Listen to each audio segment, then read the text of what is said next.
Hi everyone, my name is Roy Ganchi Xian and I come from SMK Peva. And for today's book review, I'm going to be reviewing a book simply titled as Percy Jackson and the Lightning Thief, written by the author Rick Riordan.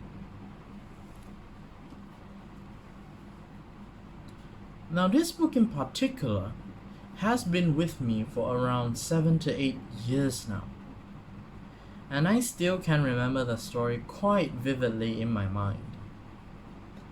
As I was a kid growing up, I definitely loved the story to bits, as it really comprised a bunch of different elements that I love up until this day. It had an amazing plot, had brilliant character development, had some superb subplots, had an interesting and very nice world design mechanic, and for the nail in the coffin, and this directly led me to the decision of buying his book in a bookstore when I was 9 years old, was how interesting and how intricately well designed his perspective and his take on the personas and his personification of Greek gods in Greek mythology. Now, to give a more straight example, he likes to portray Zeus as a all-powerful god, but he is a grumpy old man and he likes to order people around doing all these very crazy orders. That's just a small example. Now for the story alone, it's a very short story, very simple story. The story revolves around a boy named Percy Jackson. Now Percy Jackson is a demigod. And what is a demigod, you may ask? A demigod is a half god, half human. In Percy's case, he has a god for a father and a human for a mother. Now, Percy gets to inherit a bunch of different powerful traits from his parentage, normally from his godly side. For example, he has inhuman strength, he has underwater breathing, he has borderline feline-like agility, and he has very high battle sense and battle IQ when facing a bunch of different monsters in the overworld and in the underworld. But he also suffers greatly from his setback of being a demigod, which is having dyslexia, a learning disorder, and ADHD. Now in the story, him having ADHD and dyslexia turns out to be a major subplot in the novel, so I'm not going to spoil it here. But I do think it is very interesting that I get to see the world through the eyes of Percy Jackson and how actually dyslexia and ADHD affect his daily life as a student. Now for me, it really made a very lasting impact on me to really cherish what I have and what I can do as a student, since I think that there are many other unfortunate people out there in the world and they can't even fathom to even think that they can have such a privileged life like myself, that as I like to think that. So yeah, I really learned to cherish what I have in this moment and try to live my life to the fullest. Yeah, so I would definitely recommend this book to anybody who has taken a liking to Greek mythology or even just wants to start trying out more longer titles, as such as novels such as this one. I definitely would recommend this book. And yeah, that's all for my book review. I hope you liked it and see you soon.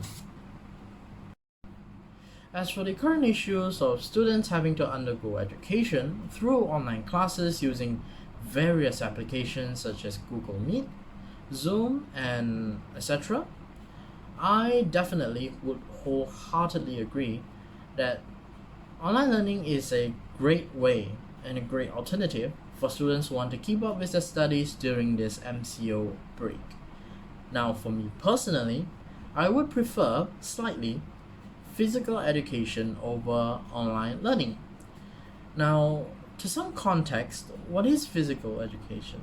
Now, physical education can be best described as I need to be physically there so the teacher can conduct his or her lesson.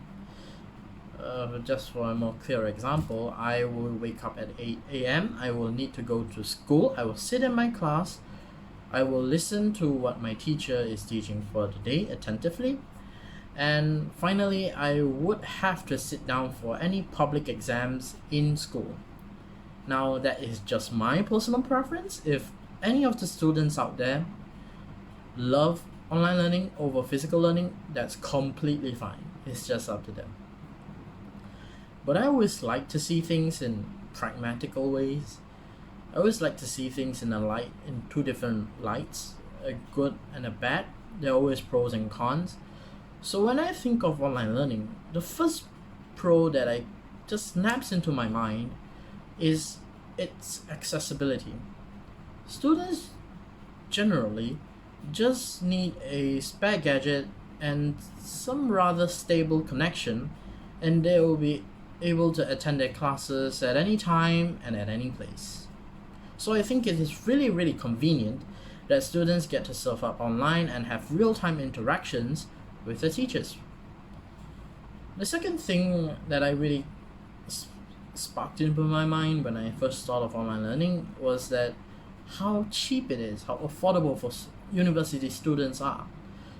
For university students, they can really save up their money for food expenditures, for their school fees, for their hostel fees that they generally need to pay during their semesters, and now they just need to pay for their online courses. But when there's a pro, there will always be cons. And for the cons, I would think of is we generally cannot disregard a minority of students. They just don't have the power to have online learning. Some places they don't have enough connection coverage, or they have generally slow connection there, or maybe their parents just don't have the spare money for any spare gadgets for them to use for online usages. And finally, the last con that I can think of is students will generally tend to lose focus when there's a screen in front of them, just like myself. So yeah, that was my opinion on online learning. I hope you liked it.